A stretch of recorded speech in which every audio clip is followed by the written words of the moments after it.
Hey guys, today I'm sitting down and visiting with Brent Haken. He's the state director for the Oklahoma Department of Career and Technology Education. Oh, Or yeah. CareerTech, as most people know it, right? That's right.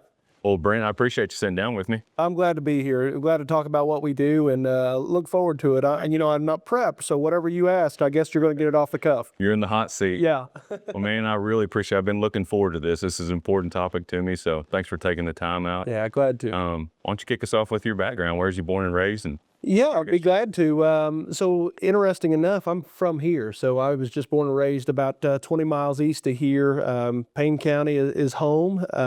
My family farm and ranch. We grew up custom harvesting. My grandpa started that in '48, and so every summer school get out, we'd jump on the road, go cut wheat, and then school start back up. We were back home so I could start school and raise cows in the winter, and Dad had a dozer too, so just a little bit of everything to get by. One winter hauling wheat mids for Arburg Milling. So we just kind of lived a good farm rural life. Went to Glencoe schools my whole time through, a small school just east of here. Married my high school sweetheart, and we raise our kids back on family farm. So it's been really good to us. But I went to Oklahoma State University and for 4 years stacked feet at Stillwater Milling and figured out I wanted to be an ag teacher and loved it. So taught for 8 years at Wellston. That's where I started, and then back here at Stillwater and then at Morrison, and got to be an administrator at Morrison for 9 years after that. And really great school to be in. There's no better community. My kids are still there going to school, and my wife was nutritionist there until she had some health concerns, so she's taking care of cows now. And we've just been blessed to grow up in rural Oklahoma and find a home here, build a home here where we were raised. So that's kind of me in a nutshell. yeah, so you've been through the education process. Oh, man. Yeah, I went to school, got out of school, went to more school, and back to school, and I guess I'm just meant for it, and I love it. And I started out my first year in college, I was going to be ag business. My dad told me, well, I can't make enough money farming. I guess you could be a banker because then you can farm on the side, work those banker hours. So I thought, well, maybe that'll work. I was the only one in my family that had gone to college. So I was trying to figure that out. And while I was there, I worked FFA Alumni Leadership Camp. I don't know if you're familiar with it, but I got to be an SGL there and figured out, man, I really want to work with kids and I want to teach agriculture to them because not very many people know about ag anymore. It's just very few of us that are involved, deeply rooted, but we all need it. And so that was a passion of mine. And then also just seeing the light bulb come on for kids where they see some hope for themselves. They're excited about their future. There's nothing like it. And so got to experience that as a group leader with these students, and that's what I want to do. And I can remember going back home and telling my parents, and my mom's excited. My dad's not so excited. He's like, I thought we were going to be a banker and figure this out. And so the journey started there. I got married while I was in college, that high school sweetheart, and she's been awfully supportive of my career, and she loved the ag program too. We both grew up showing cattle and being involved in leadership events, and she was mostly better than me at everything. So I liked it now that I could be on the other side and teach people. And really, what we have to do for students in not just Oklahoma, but all across this country is show them that your education means something. It has tangible skills that go along with it. It's just not studying out of a book. It's putting it to work, putting it to practice so you can change your life and really set some goals that mean something to you. And that's what we're able to do in our CTSOs and our programs. And so this job as state director now and being able to stay involved and serve a system that served me so well is pretty priceless. Yeah, I think I heard you say one time in another interview or something, your education is the vehicle to your way of life. That's right. Yeah. It's a tool, a vehicle, whatever you want to put it at. I used to tell people all the time, when I first started teaching ag, I was ultra competitive. That young kid coming out of college and like, I just got to win everything. I got to get these kids involved. We got to win speech contests. We got to win CDs. And then not too long after getting started, I'm like, no, this is just a tool for their life. Right. It is not their life. It's my life, because I chose to be here, but it is the vehicle for them. This is a way that I gain some new skills. I network with people. I figure out what I want to do. All those things are part of your educational journey, and that's what sets a trajectory. It doesn't set the end goal, but it sets that positive experience that I got to build on for the next thing. Yeah. So, you touched on FFA. Do you see those leadership leadership skills built through FFA, 4-H, those type of programs? I think that's really important. My gosh, definitely. Not just leadership skills, those are important, but just the personal growth and the confidence and believing in yourself and being able to display that to other people so that we can work in a team. Those are the things that I think we say leadership skills sometimes, and maybe that's too broad of a term. It's a great term. I don't want to take anything away from it, but being able to work with other people toward common goals, that's very important. And that's what FFA did for me.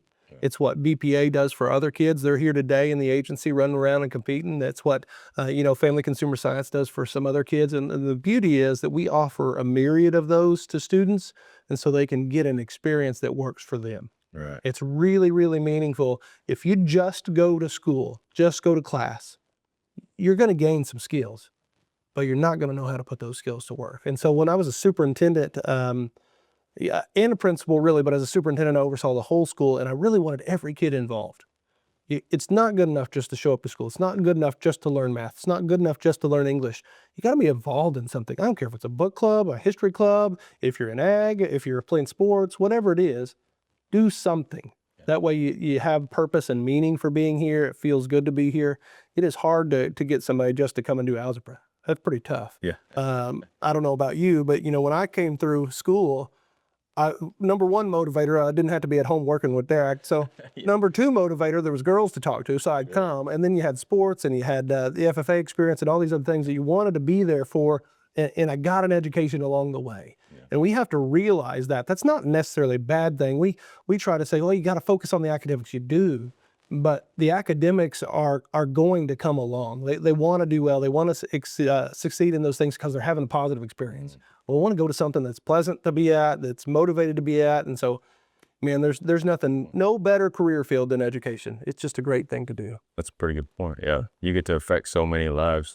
My wife, I told you she's an educator. She's gone, I think 19 years as a teacher, then counselor, now administrator. Okay. And I'm like, you really need to think of yourself as a public servant. And these people, you are really affecting change, positive change in a lot of these kids' lives, and they'll remember you, and they still do. We'll go out to eat in Oklahoma City somewhere, and some kid has kids now will see her out and give her a hug. Yeah. So you can really make a difference. You said something there that is what I tried to hone in for every teacher across the state, every school across the state. Education is the first level of public service, and that public service, that's what our schools are here for. I mean, they're there to make sure that we are representative of our communities. It's what our programs are for. If you're at a tech center or if you're in a K-12 experience, we teach in the prisons. We are to represent communities in what Oklahoma is. And that's why Oklahoma CareerTech is well known for being a picture of what that community is and what that community needs. And that's the beauty when you tie academic skills to relevant skills and start training in jobs. We're really being what our community demands us to be and giving people hope that they can succeed in that community, thrive in that community. That's what it's all about. Linking the people and their skills, their potential with what exists in our economy, and then thinking about what comes next. would you break down, for those of us that don't know the whole system, could you take us through what? Yeah. How long does this podcast go? A couple hours, 3 We'll hours? try to keep it less than an hour. So what centers do we have? Is it just the locations? Is it inside the schools? Is it, and you said the prison. Yeah. Will you break down the system? I'd be happy to. Oklahoma CareerTech has 5 delivery arms. And so you see those kind of represented behind us for those that are seeing this. But I'll cover the things that aren't as well known first. So adult education and family literacy is a program that is designed federally to hand it down to all the states to help people that don't have their high school diploma or have literacy barriers that is keeping them from further education or from jobs. So adult education happens in 32 different sites across Oklahoma. Some of them are technology centers, some of them are community colleges, some of it's in K-12, a myriad of partners, but 32 that we oversee. And their job is first and foremost, get a high school diploma. We don't realize that in Oklahoma, we have nearly 300,000 adults without a high school diploma. And so serving those people to make sure that they don't have these barriers, that they find hope again, that they find an opportunity to move themselves up, that's what those programs are for. So a lot of people don't know we oversee that. They also don't know necessarily that we train within the prison system. So we partner with Department of Corrections, and we have 17 sites right now that we call skill centers, and they're really schools within the prison walls. The good thing is you have a captive audience, so they show up. We can make sure that inmates that have interest and ability in a certain program get moved to that facility. So it's really an efficient model of training inmates. And we train welding, we train dog groomers, we train electricians, a myriad of things that we train for, where CDL truck drivers, whatever they can get released and go to work in, and that we have businesses partnering with us, underground utility construction. So we have a great avenue for inmates that want to go to work, want to change their life. They can get training. Nearly 2,000 inmates a year are enrolled in those programs. So we're not just kicking them out without Oh, no. a skill and a purpose. Yeah. That's a pretty good program. A lot of people think that's what it is, but since 1971, we've had skill centers and only ever had 6% return to prison once they've gone through our programs. Well, that's an I important mean, it's program. a big deal. You leave our programs, somebody's holding your hand till you get to the employer. The worst thing that we do is release people back to the environment that got them there in the first place. Sure, yeah. So partnering with businesses where we can say, hey, are you willing to hire this formerly incarcerated individual? And they say yes. Okay, we're going to help them get to your doorstep day one. And we're going to have to find them housing. We're going to have to find a place for them to, to bring their family if they have families, things like that.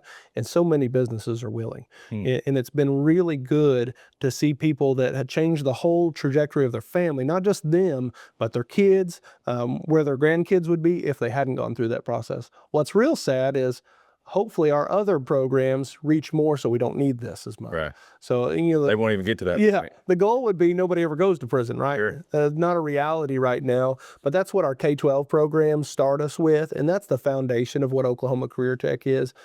Most people know ag, or they know home ec or family consumer science. We've changed terminology to be reflective of what we do now, but those programs were the backbone of what was built here. So in the K-12 schools, embedded within them are teachers in I think we're 394 schools now across the state. And those schools can choose, do we want a business program, an ag program? They may have all of them. They have to have some buy-in as well because they're going to hire the teacher, and then we offer the program support. So we make sure that from CareerTech, we help them with understand the curriculum that they need to teach. We provide the guidelines for what they should be teaching. Now, we also make sure that they have supported dollars. So we call them $411 or $412, but that's program support money to buy the equipment. Right. Because it's a little more costly to offer one of our shop programs. class. Yeah, shop class, greenhouses, kitchens for those things that we're doing, computers, all that costs more money. We get it. So in those programs, there's 151,000 students right now across the state. One of the biggest states per capita of anyone embedding programs. So excited about that, but we're only reaching 45% of high school kids.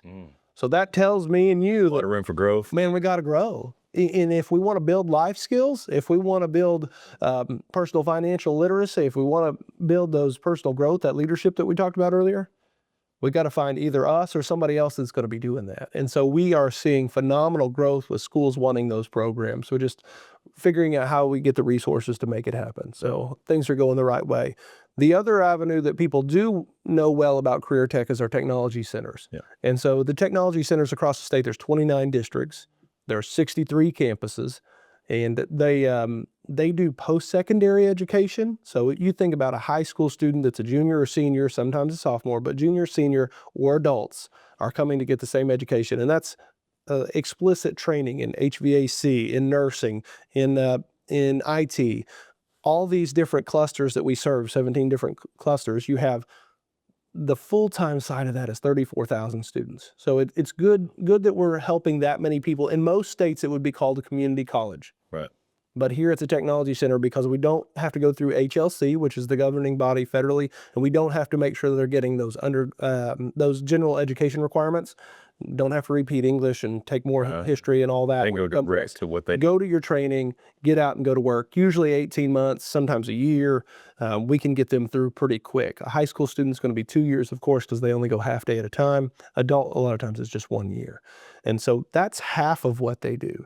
What people don't know is the other half that a technology center does is serve the business directly. So almost 300,000 enrollments last year came from businesses and adults coming for short-term training. Really? So yeah, that's what Like is you unique needed about a us. Microsoft Excel class, Yeah. or you needed a touch Come up to an on it? evening class, yeah. Or if you're a business, you're a manufacturing business, and say, hey, we're going to put in these new FANOC robots, and we're going to do automated pallet stacking. I got to train my people on that. Okay, we'll set you up class, and then your whole crew would go through it. We train police forces. We are a trainer for almost any business in Oklahoma. If they have a change and they need somebody that can facilitate that, that's us. And so nearly 300,000 people came through and got that type of training. It can be everything from Photoshop or Excel, like you talked about, to welding, whatever is needed. So much of what we do in CNA, phlebotomy, things like that are short-term training as well that our adults are coming to. So it's like continuing education. You need a touch up or something, or a little bit extra. Yeah, it can be that, or it One can or be two first off. time. I mean, the options are kind of endless, and that's what's hard for people to fathom. We are built to serve that community. So if your hospital needs it, then we're going to probably provide it. If your manufacturer needs it, we're probably going to provide it. So the communities make up what we are, and so that's what makes us so unique. We are the only state in the country that has a system like we've built with those technology centers across the whole state. So nobody else has that. We're one of only 4 states that have an independent agency. So we're pretty unique, and we're blessed to keep it. And I think people understand the value of what CareerTech is because we're so diverse. So this is separate from Oklahoma State Department of Education. So we are really a 3-legged stool in Oklahoma, where you have the Regents of Higher Education, you have your SD, State Department of Education, and then you have us as Oklahoma CareerTech. And most people only have 2. Right. And so they embed CareerTech with one or the other, or try to split it. And that's why they've not been as successful in that industry recognized training, is because it's not focused on by itself. You said, I think I heard you say one time too, that like these individual centers that we have, those are locally, Local is it their controlled. local, kind of local funding, local control, right? They're on board and stuff like that? So that's the cool part about us, is that they are local votes make decisions on how that works. So you have a local board, just like your public school does. You have a superintendent that runs that, and then the funding. Over the state, we are 67% locally funded. We have some schools that are as much as 82% locally funded, depending on what their basis for property tax is. That's how it's assessed. We have a lot of people that are talking about tax issues right now. But what's cool about these is local people decided. They voted to make these things happen. So it's not something that we as a state had to go do. We're still having more success right now with other school districts wanting to be a part than we've had since the 60s. People are interested in, what can my school look like if we vote for the issues, if we control that locally, and then the state provides some governance and some guardrails and some support, but it's our school. Beaver County in Oklahoma Panhandle just voted for the whole county to assess more property tax on themselves, because we want this school. We want this for our kids. We want this for our businesses. And it's pretty cheap when we spread it all across everybody. We were talking to landowners out there, and when they're talking, well, my property tax is really only going to go up about $15 a month. That's not that big of a deal. And we're going to get somebody that's trained to work on our tractors now because of it. It's going to be a big benefit to all of us. So it's really about knowing and having a good education about what's being impacted and making local decisions. That's what matters. That's the beauty of Oklahoma, is we believe in local control. Oh yeah, for sure. Yeah.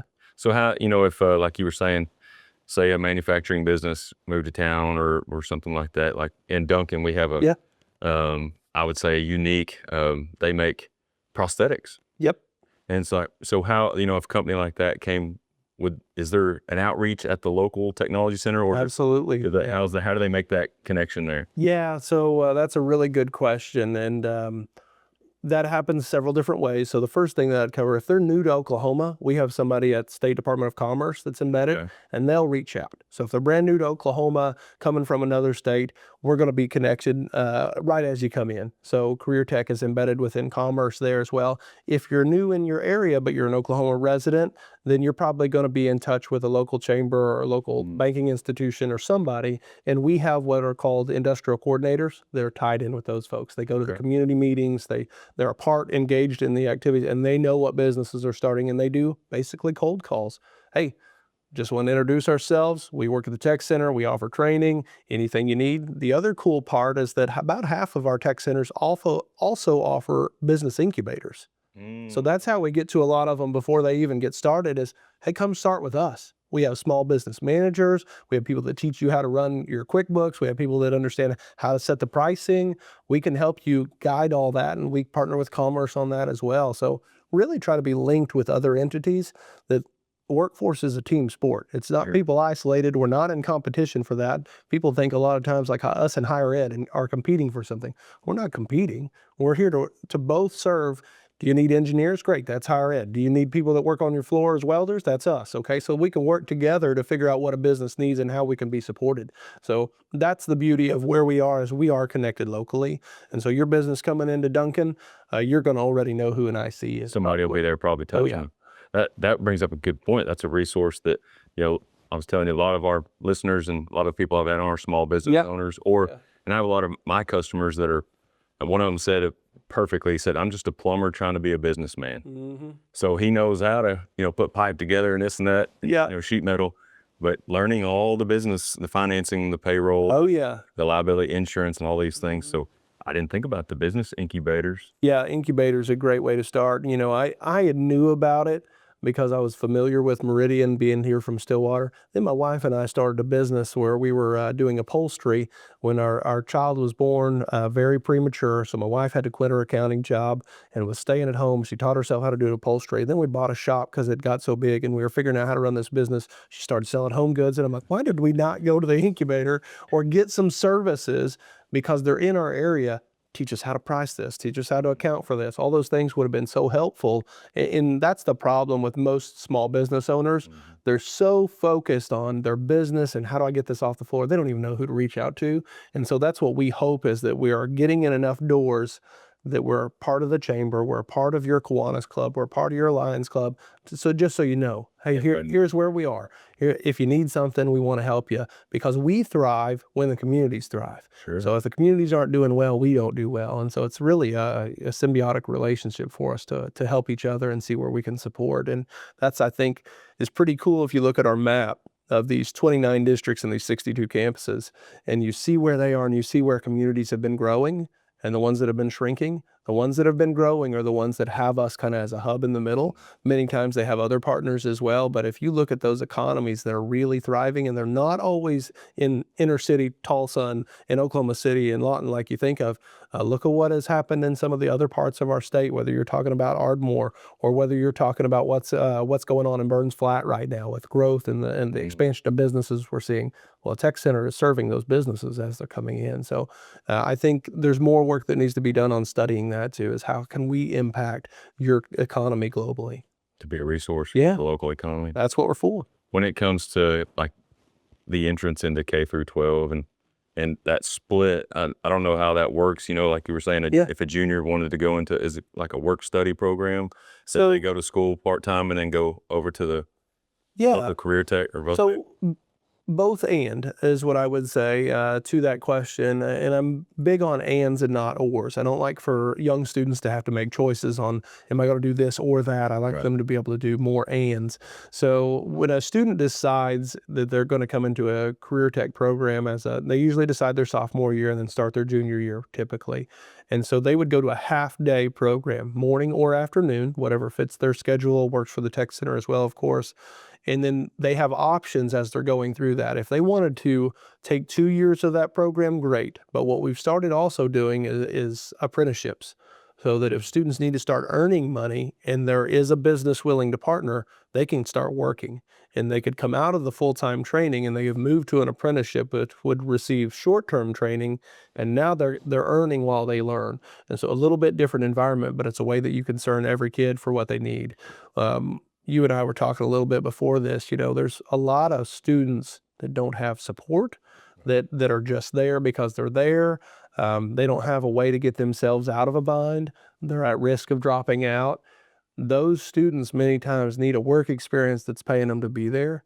And businesses are willing to do it a lot of times. They want a great employee. They want to invest in someone young because they may stay with them or stay in the industry. And so we're now linking those things together. We used to be traditional, just stay with us 2 years, we'll get you trained, turn you loose. Now we're realizing we got to be more creative. We got to help people where they are, be the education they need when they need us. And so that's what we're working toward now. Provides them some income too. Yeah, the earn while you learn model is great. And it doesn't work for everybody. Some kids, that are active in athletics or active in ag and other things too, their schedule's not going to work. They're going to have to wait till they're done with that phase of their life. But there's thousands of people that aren't in those things Right. that need an experience that can be valuable for them, that they could start earning some income. Because I was an administrator for quite a while, and the only 2 dropouts I ever had from our school were not because they had drug problems or because somebody was pregnant or any of those things you think about. It was because I need to work. Yeah. And this is not getting me where I need to be. I need to go to work. I need to earn some money. I'm not going to go to college anyway. And that's heartbreaking that we haven't figured out a way to do that while they're in school. And so we're doing that now, where we can support a student where they are and when they need us. So it's getting better. Yeah. So the locally, what's good for our area, we're kind of heavy oil and gas and manufacturing and stuff. That's different than like the Tulsa area or the aerospace areas, or like even if in Pryor area, there's, Google and technology. That's right. Is it the local, you were saying the local decides? That's the beauty of not being too heavy-handed as a state government entity. That's not how we're set up and not how we're designed. We have to offer program frameworks, so it has to meet eligibility criteria. But what you offer is your decision. So if you want to have, it's a little bit different than what people think of post-secondary education as usually college.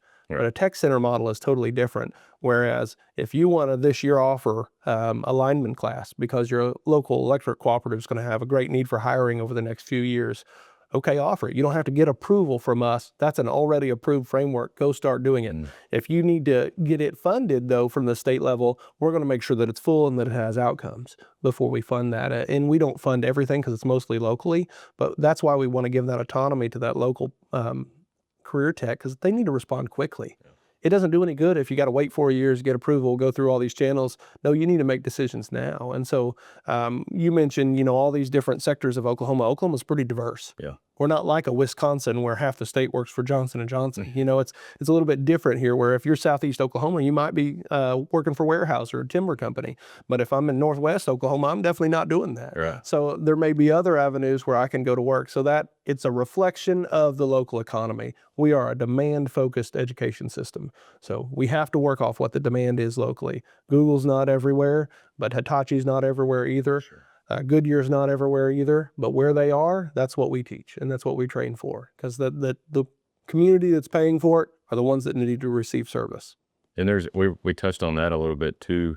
Even myself, I've used just a little bit of that continuing education, but especially if you're moving maybe from a more labor focused job to maybe an office job, and you need those extra soft skills. Oh yeah. You need software skills, whether all your office type skills, there's courses locally for that, right? Even speaking and absolutely. So the CareerTech Center is offering lunchtime programs, lunch and learns for people you need something quick and more of a professional development type, or a 4-hour training for speaking, or how to have tough conversations to move into management training. Or we have what's called ACD, Adult Career Development, where we have a series of 4 weeks at night that we're going to 3 hours a night. You're going to take this program, it's Excel or whatever it is that you need to move up. So a superintendent was telling me, it's been a couple months ago, one of the coolest calls they'd had in a long time is they had an individual call and said, hey, I'm looking for promotion, but what's on the job description, I don't have those skills. How would I get that?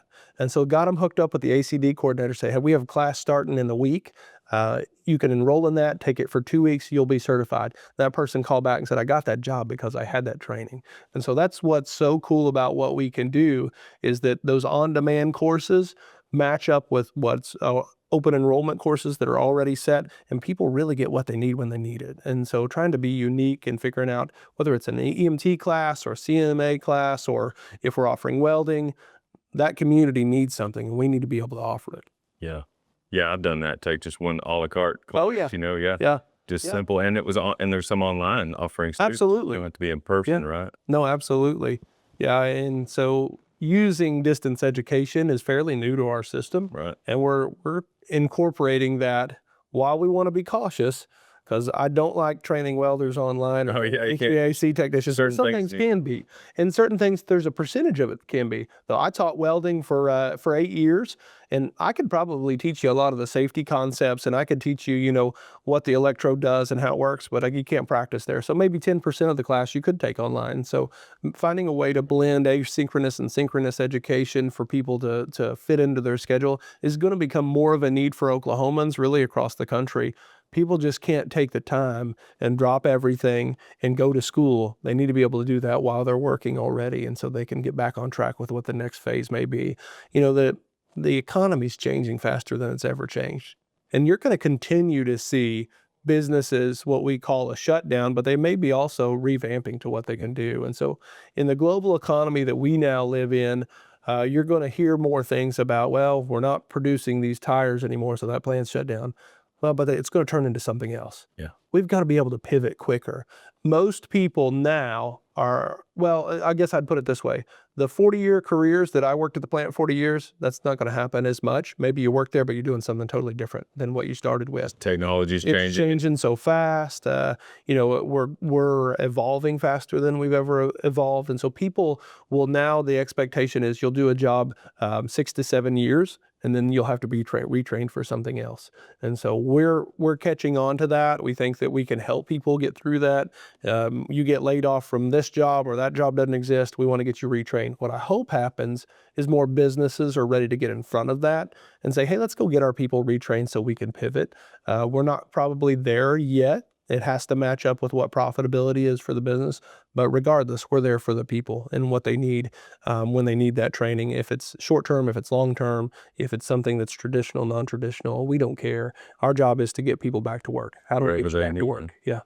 Do y'all partner with the higher ed at all? Is there's some in there? Yeah. Universities? In a different way. So we articulate credit back and forth between the college systems. So for instance, in nursing, if you come to a nursing program and you get your LPN license through us, so you take an NCLEX exam, well, that's automatically going to get you credit toward a degree into an RN if you want that credit. So there's a huge set of platforms that we do that credit for, but also how we serve people. So we have career counselors in both institutions, and so they work together to get people where they need to be. We both higher education and ourselves partner with like the Employment Securities Commission. We both partner with DHS. We both partner with DRS. How do we serve these people? The job of each one of us, higher ed, ourselves, all those other agencies that I mentioned, is how do we help people live their best life? And most of the time that includes a job. So we got to get them to work. We got to figure out what they needed to get there, what barriers they had. So we have to work together. There's no way we can't work together. And so I love the partners we have across the state. Right now, I heard the nightmares coming here, like, it's a mess dealing with all the bureaucrats and all. I don't know that it's true. Most of the time, people want to work together. Yeah. And what turns people off is when you find a partner that doesn't have that same ambition and drive to help one another. But right now in Oklahoma, our system's pretty mashed up. It's great. Really? So yeah, we're really meshing well. People are wanting to see how we serve this state better, and so we work with agencies all over the state, the chambers all across the state to say, let's help each other and figure out what we can do. And so the bureaucratic state of government, I think, is not that it's going away, because there's some layers in there that you have to have for the safety of dollars that are spent that are taxpayers. But we all have the best of intentions in mind right now. And it's a good time to be in Oklahoma, and not just because we have the best state to live in, because everybody wants to serve one another. It's a really good time. And it's hard to break old habits. It is. This is the way we've always done it. Yeah. And education, and all of us, we don't change with, especially as we get older. Yeah. The phones change. We don't know how to use them. Our kids have to show us, keeping up with technology. Absolutely. And what the market demands. I mean, for sure. Do you want to touch on, we can touch on this, deflect a little bit, but as a person develops in life, obviously if we get them a good skill and a way to make a good living, their families are gonna stay together. They're probably gonna be a disciplined person. Yeah. They're gonna stay at home and be a good citizen, right? And absolutely. I think, what would you say, any advice, to even educators or local business owners we talked about that half of the kids that need especially a good Yeah. fatherly figure. Mm-hmm. What advice would you give Yeah. to mentoring students and That's a employees? really good question, and definitely don't mind hitting on that some. I guess I would tie that into some work and personal. So personally, what's driving me in that direction is the faith that I have, and um, trying to bring some principles of what my Christianity brings to the workplace, and that's my job. As a Christian, first and foremost, is how do I help expose love to people. And if we're going to truly love people, then we have to teach discipline. We have to teach grit. We have to teach hope and those things. And so those are not religious things that are going to be something that's argued about, because those are good things no matter how you believe. That teaching grit, teaching hope, teaching those things to students are good. And so that's what these programs really do, is that we help somebody work through problems. And you talked about, how do we build good families? How do we build people that stay invested in good jobs and stay invested in their communities, things like that? Well, you teach them that they can do hard things. You teach them that the people around them support them. Those are the basic elements that what CareerTech is that you're going to get into a program that is very focused on being supported, business community supported. And so the job is important, but what you're really hitting on there is somebody to have hope. And I've mentioned that several times. If a person doesn't come through middle school, I'll go to this. We talked about our prison systems earlier. The number one thing that all the inmates will tell you why they ended up there, I didn't have any hope. Right. Yeah, I didn't have a plan. I was going through, and this is what they always say, is I was going through middle school, going through junior high. I figured, what's the point? Why am I doing this? Why do I care?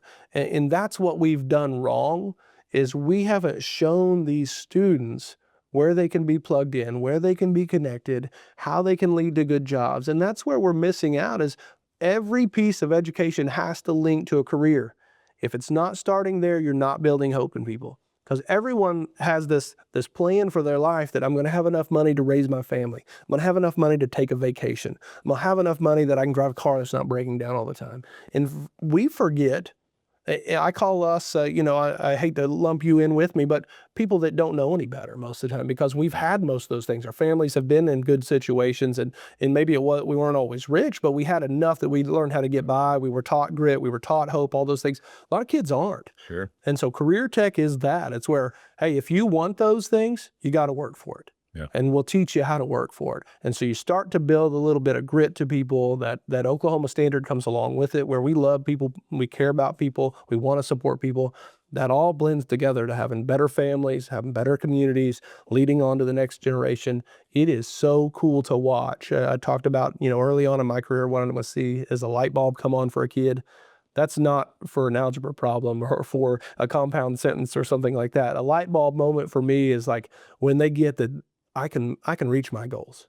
I can do something that is hard, and I can get where I want to be. And what we teach alongside that is service too, serving other people and supporting one another. So we have to make sure that education is not just standards. Right. Education is about supporting a human, that making them a better person, making them see that they have value. If we don't build confidence in somebody, we didn't educate them. So we've got to build that confidence and that hope in people. We have a great opportunity for us in CareerTech to do that to nearly 500,000 enrollments a year. It's exciting what we get to. If we can continue to build the momentum that we have right now, we're going to be able to reach 50% next year. We're going to be able to reach more than that the year after, and get to these students so they can see that my life's going to be good. Yeah. And just that feeling that my life's going to be good takes you a long way. If you got a little hope. Yeah, a little hope takes you a long way. For sure. Yeah. Well, in teaching them that it's okay that, man, I didn't hit that goal. What is that? I used to have it hanging on my classroom. Don't shoot for the moon thinking you might land among the stars. Most of the time you're going to land on Uranus. Yeah. It's going to happen. You're going to fall down. Get back up, quit whining, and keep going. Resolution. Yes. Learn how to get through it. And so I think that's what we have failed a lot of times. I remember as an administrator when I was principal, first figuring this out, I had so many kids come to me at the high school is the first time they'd ever failed a paper, or first time they'd ever failed a test. And oh my gosh, they're going to melt down, and mom and dad doesn't know what to do and upset, and they care about their babies. And I get all that. But at the same time, I'm like, I'd rather them fail now and we teach them how to get through it than fail when they get out of here. Sure. We can't make it too easy on them. And that's the worst thing that we have in the American culture is many times we're spoiled. Yeah. We got to We learn as to get parents through do the that. Oh yeah, I do it to my We kids. want to baby our kids along. Yeah, No, yeah. My parents did it to me, and it's just a problem of having a great place to be. And so we have to learn to teach every kid that it's okay to work through tough things. You're going to be all right on the other side. And it's really hard to teach those personal skills. The adversity and Yes. through conflict. That's the beauty of a sport, right? Is that you're not going to win all the time. Well, we do that with math too, because we take them to a competition where they're doing CAD drawings, or we do it with English language because we're taking you to a speech contest and we're teaching you that you're not always going to win, but when you work hard enough, sometimes you do. And so you got to teach those things to students, or it doesn't sink in. It doesn't land home. It didn't for me. Maybe it did for you, but I think you've got to tie good experiences with good classroom and support the whole student. Man, and so many of us, I don't know the term y'all use, but I am very much a hands-on learner. Yeah. If you, like you were saying, if you teach me by a book how to weld, I'm not going to learn to weld. Yeah. I need to put my hands on it. I can't learn biology from a book. Yep. I need to put my fingers in something. Yeah, kinesthetic learning, hands-on learning, whatever you want to call it, nothing replaces it. Man, I'm telling you, yes, sir. It's pretty important. And that's what was so fun about being an ag teacher. I could take what the biology teacher was doing and say, we can do it right here on this calf. We can do it on this pig. And you can see it. You can see it for real. And so I had such a great medium for making things happen. Same thing for geometry. I don't know how many kids that I had that were struggling in a math class, but they were great welders for me, and we could build a trailer and say, all right, let's set this tongue on this trailer, and we're going to have to figure the angles out. And we're going to have 60% of the weight in front of the axle and 40% behind. Man, they started doing some math, and they figured it out, and they're like, oh, I can do math. Because there was a real world application that they... Oh, yeah, and they can see it. It's laid out. I'm going to put my hands on it and change this angle. What does that do? What happens? And so an acute and an obtuse angle made sense right now. I get it. Yeah. And I get where my percentages are working. And I understand fractions because I need to go get us, I grew up, I don't know how you did. I had to learn the fractions because I needed to bring my dad the right wrench. That's right. Because if he was asking for a 1/2 inch and I didn't know the 9/16 was the next one up, I was probably in trouble. You got to throw it back at you. Yeah. So we don't have kids with those experiences anymore. So we got to build it for them. We got to do that in middle school. With my own kids, I see that because I grew up just farming. Really, that's what dad did. Well, their dad works in an office part of the time, so they don't get the same experiences. And I'm trying to make those intentional, but we've got to do that for every kid in a classroom because the jobs that will never go away are the ones that are skilled trades. Sure. No AI can take that over. So we've got to be able to do plumbing, electrician, heat and air, construction. This is all going to be here. Farming, agriculture. That's right. They're always there. We're going to add technology to it, make the job easier, but it can't go away. Yeah. Nobody hangs this drywall for you. You got to figure that out. So we're blessed to be in a space that is really popular right now. Yeah. Do you personally feel like, we were talking about before we started recording those life skills, just something as simple as, you and I would teach our son, but maybe all the other students don't have access to is, how do you change the air filter in your house? Yeah. How do you change a tire? How do you check your oil? Do you see, just in general in education, bringing back life skills maybe earlier? I do. And so we're working on programs right now called career expansion, and that's what they are. They're junior high shop classes, like we used to have in driver's ed, like we used to have it in schools, and those things that they're coming back. We got to figure out what rules did we put in place that are a barrier now, and how do we get them back? But they're the best skills that we've got to bring back because people need to understand, why do I change an air filter in the car? Mm-hmm. Yeah. Oh, you know how many people I hear from? They're like, I don't know when I changed oil in my car last. Like, oh my gosh, we got a problem. Yeah. But that's the society we live in, is that just people haven't been shown, and so we just don't know any different. Sure. And so yes. It's coming back, and it's coming back fast. Schools see a value in it. It lowers discipline in schools. When we started doing the school I was in, bringing some middle school shop and hands-on back, discipline numbers go down, grades go up. We've seen students in Woodward that are now involved as middle school students or junior high, whatever you would call it. They're 7th and 8th grade students. If they go through that program, their ACT scores are higher than those that do not. Wow. It's amazing the correlation that we're seeing to putting kids back with some hands-on experiences and what it does for their education. I would equate it to, I always heard growing up that taking music class would help you, and I think it does. Yeah.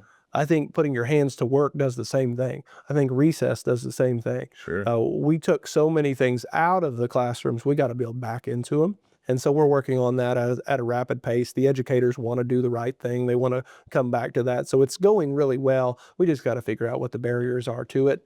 Just a little bit to retrain the system. Oh yeah, we'll get there. We just got shifted off center. We focused on standardized testing and all that junk for a while, and we'll get back to what really matters is teaching the individual and figuring out how they can learn. You're not going to teach a kid everything they need to know in 13 years of school. It's not possible. What you're hoping to do is to train a kid that they like education. Right. That I don't mind learning things. And that's what our whole goal is we get you as far as we can, and then at the end we want you to say, I like learning things. I could learn more. That's the hope. Me too. I'm a reader and I'm a YouTuber. Thank God for YouTube. That's right. You can do anything. I built a house with it. Right. Yeah. How do I change a starter on my lawnmower or something? Yep. There really is tools and resources out there, and a lot of it's free. Absolutely. Elon Musk has said you can learn everything on the internet for free. That's right. And he's not wrong. Do you see the same thing? You know, we talked about personal finance and basic life skills, nutrition and physical health. Oh my God. Especially the more and more that our society's working behind a desk or, automated. Yeah. And I think personal health and physical fitness is something we need to really focus on too more. And I mean, that's obviously not a CareerTech deal, but more single ingredient foods. Is that what you'd call it? Yeah. Fresh produce. And then all of us need more physical. Oh yeah, we do. Right. We do. More exercise. And I think there's going to be opportunity for that as we're seeing the job shift back to a sector that has more physical aspects to it. The people will follow that as well. Wherever the income is, that's where the product will be, and so that's where we will be. And that's the good news, is that we might be a more physically active than we've been. So just to talk about well-being of people, I think that also goes back to having good careers and knowing where you're at. Then you have less stress and you feel more opportunity to take care of yourself. Those all go hand in hand. Mm-hmm. If I'm struggling to make ends meet, I'm probably not going to take care of myself. Right. I can't figure that out. I've just got to get by today. And so as we work toward a more educated community, as we work toward a more educated state, and they understand the great careers that are available, we'll work on well-being as well. We need to be paying attention, but it goes back to learning. Like I said, if I'm a lifelong learner, I'll figure those things out along the way. What I hope we do more of in the next 30 years than we've done in the past is we get more engaged with one another and focus on being involved in our communities. We've seen a downturn in Booster Club involvement. We've seen a downturn in Lions Club involvement. All these civic engagements that we used to have, there were great things, whether it's a community Easter egg hunt and that kind of stuff. I hope we build that back as we're focusing on these jobs that are going to yield to great careers for people, that they have time and experiences that they want to build back. And so I hope that people start taking care of themselves better, because they have a great opportunity to have a good career and they can focus on their family a little bit more.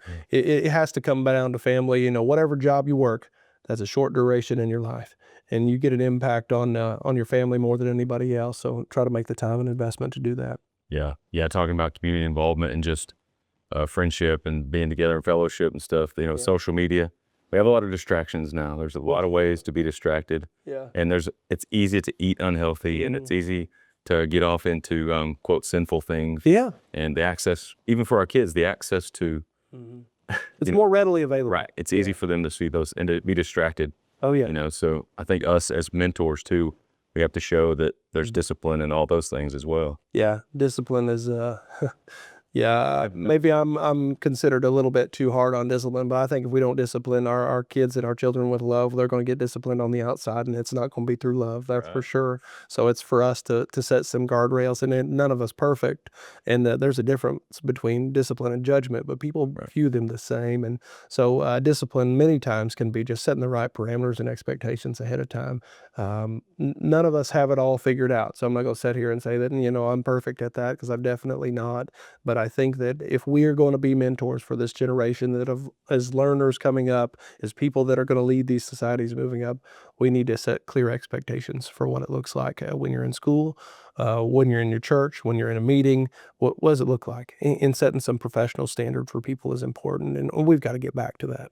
Yeah, that makes a good point. Yeah, if as us, successful people or people that have something to give back to, would you encourage like business owners and stuff not to just stay in their own bubble, right? Reach out to the younger generation, find somebody to mentor and pass down. Yeah, so I couldn't encourage that enough, and that we're hoping to build out systems where it's more encouraged in this state through apprenticeships, through mentorships, internships, things like that. But businesses can already do that.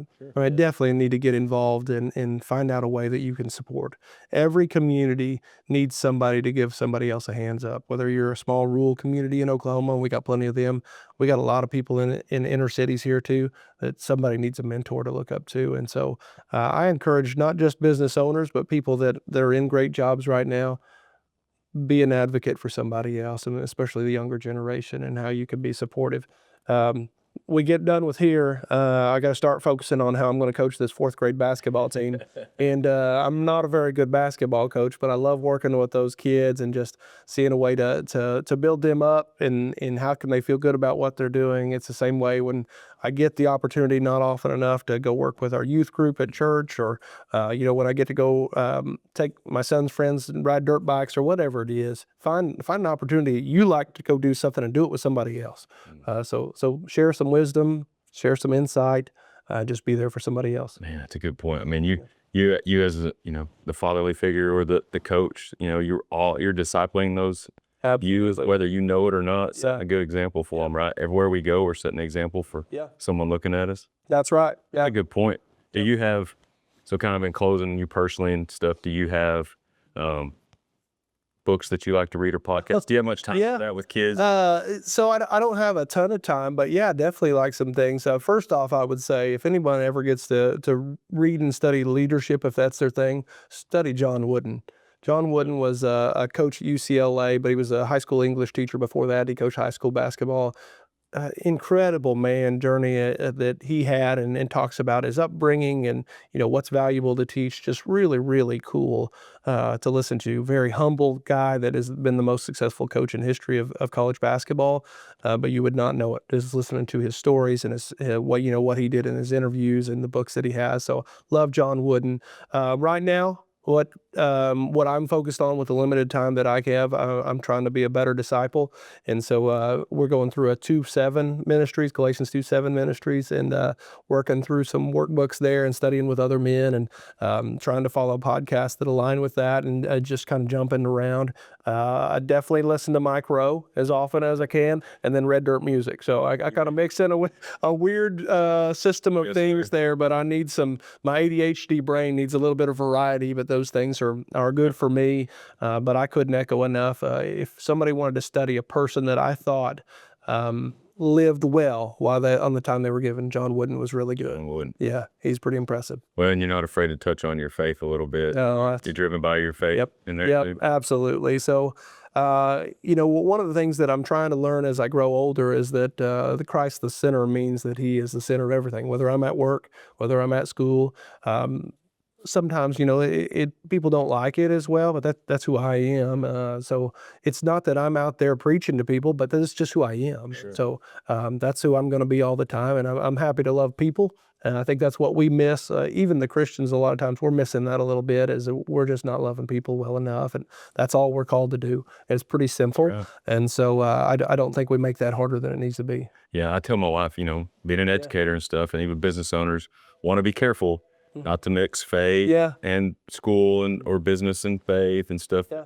We can even just focus on the principles. Oh, yeah. Of, like you said, treating each other, guiding each other. I'm not telling anybody they got to come to church with me or they got to pray with me, but man, for me to treat you well or for me to care about you, that's part of what my faith calls me to do. And so, you're right. Those principles don't change.